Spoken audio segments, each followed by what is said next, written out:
dengan Roziku, channel inspirasi komunikasi ceramah saya gini. Kali ini kita mau review nih kawan-kawan, pengiriman domba ini teman-teman dari Rojokoyo Farm.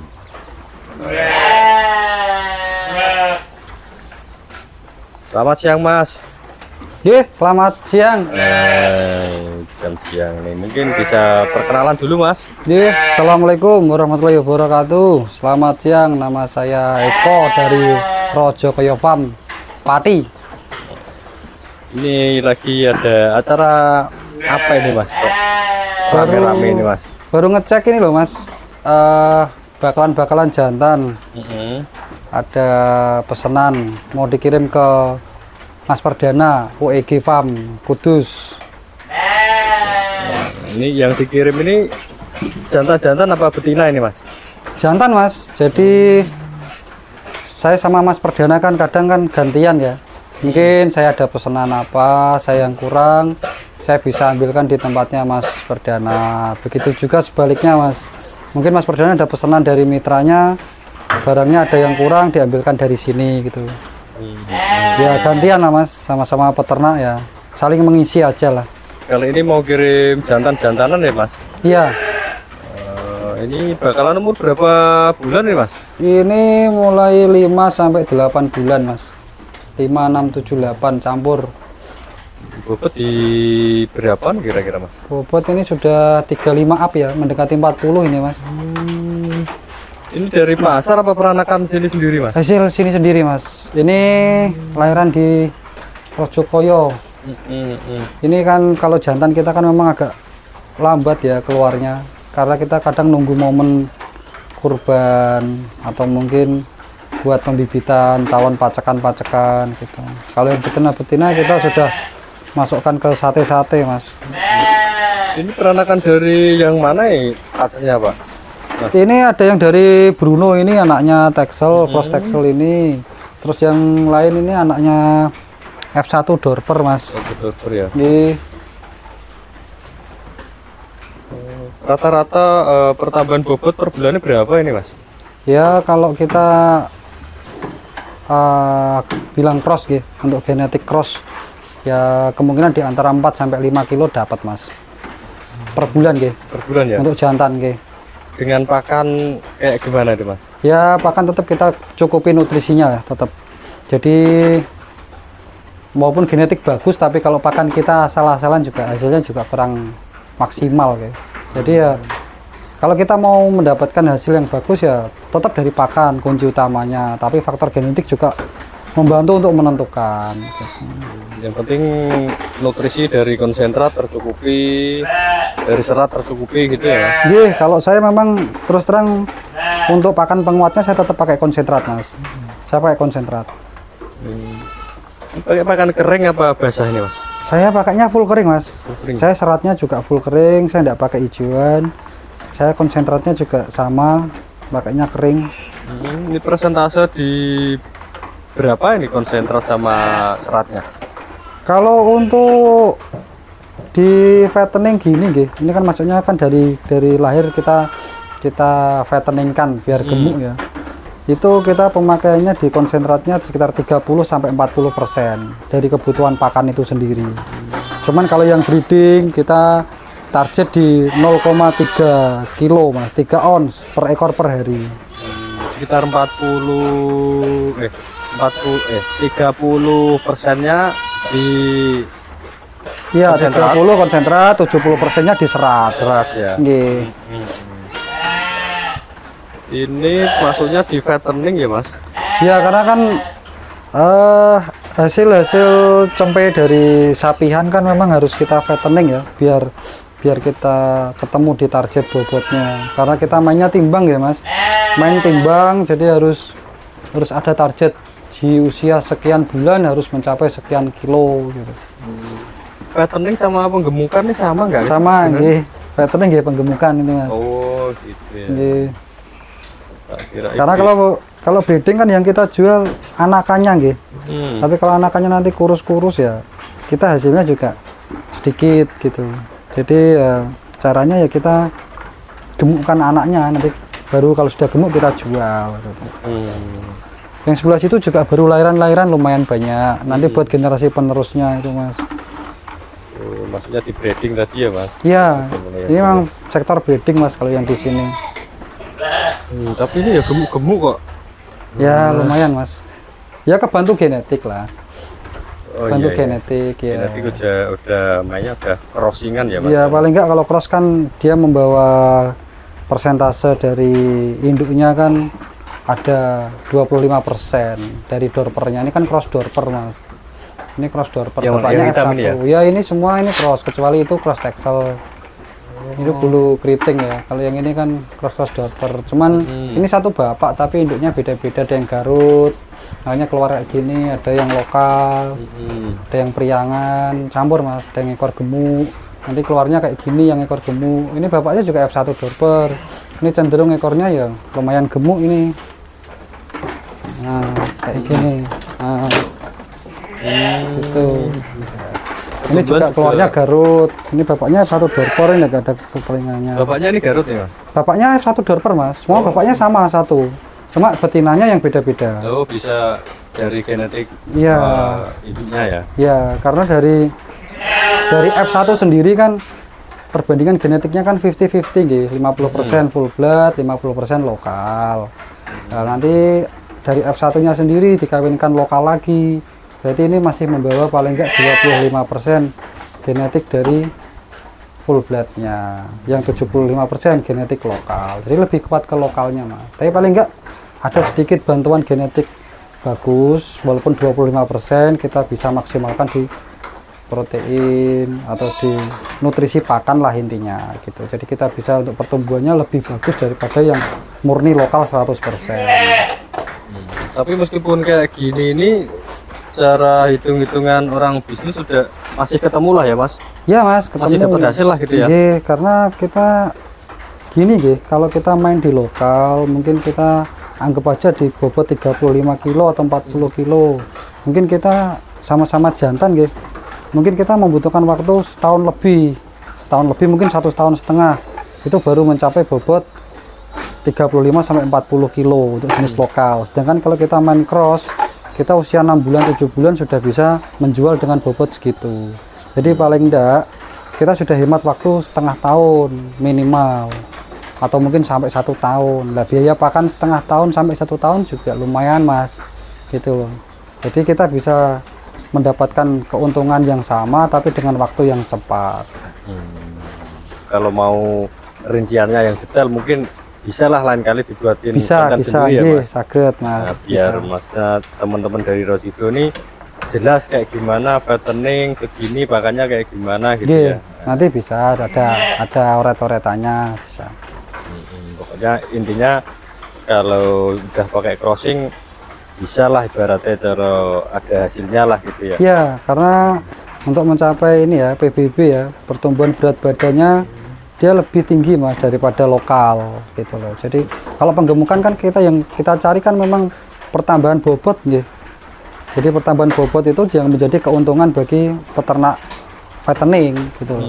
Kalau pertambahan bobotnya semakin tinggi, semakin banyak, otomatis keuntungannya juga semakin banyak juga gitu loh. Cuma kalau di fattening mungkin perawatan rada beda sedikit sama yang breeding ya Mas? Ya sebenarnya plus minus gitu Mas. Kalau fattening itu kita ya dari segi pakan memang mahal karena kita membutuhkan pakan yang bagus untuk mengejar waktu mencapai bobot target. Tapi kalau breeding mungkin lebih santai karena kita merawat indukan mungkin bisa low cost ya. Tapi dari segi perawatan mungkin dari anak kandang, karena fattening itu kebanyakan memang larinya ke pakan full kering semua, jadi lebih efektif untuk tenaga. Mungkin tenaga yang dibutuhkan untuk mungkin di 150 sampai 200 ekor mungkin satu orang cukup untuk merawat domba segitu, memberi makan. Cuman untuk breeding kita harus mungkin ambil rumput di bank pakan, nyoper atau apa dengan populasi 200 mungkin kalau satu orang ya udah kecapean Mas. Gitu. Oke, udah cukup jelas ini Mas ya. Jadi intinya Mas Eko ini bisa kirim barang bisa, kalau mau terima barang juga bisa gitu ya Mas? Ya Tapi nggak semua barang kita ambil gitu Mas. Tetap kita lihat spek, kita lihat kebutuhan. Kalau main dipotong ya insya Allah selama dombanya gemuk, sehat ya insya Allah kita bisa ambil gitu.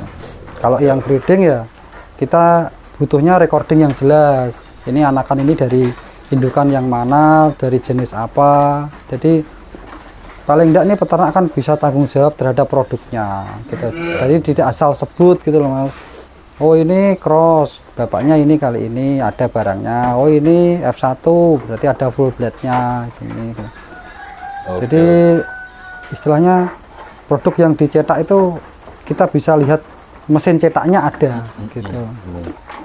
Benar-benar. Jadi nggak abal-abal asal dapat dari pasar terus aku punya gitu ya. Iya.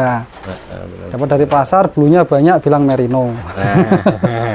Benar-benar. Terima kasih sekali lagi. Terima kasih. Ini persiapan langsung kirim Mas. Nanti ikuti aja sampai ke lokasinya Mas Perdana Wet Farm Kudus. Oke, siap.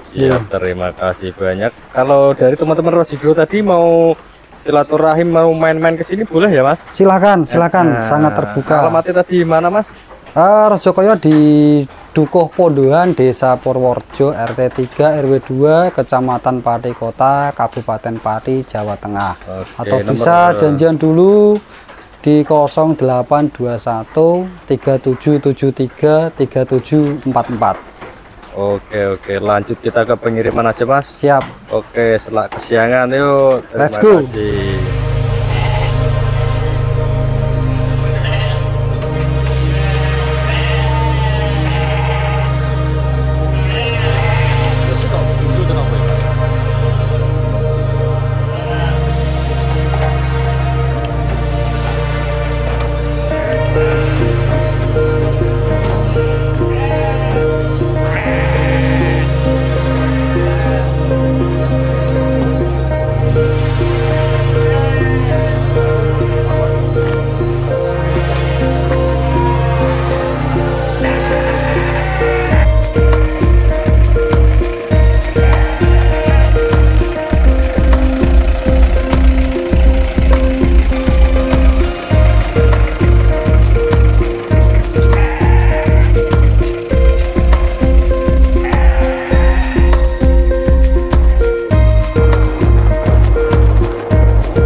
Sudah sampai ya untuk proses tadi pagi prepare dari kandang Rojokoyo untuk ngirim domba jantan bakalan cross texel ke kandangnya Juragan OEG Farm Mas Perdana.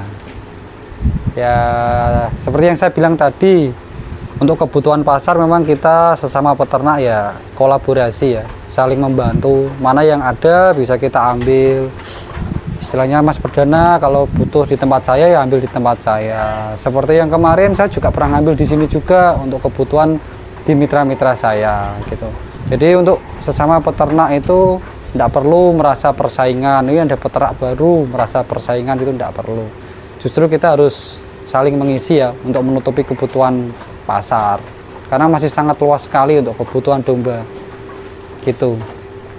Kalau dari Mas Perdana sendiri mungkin bagaimana?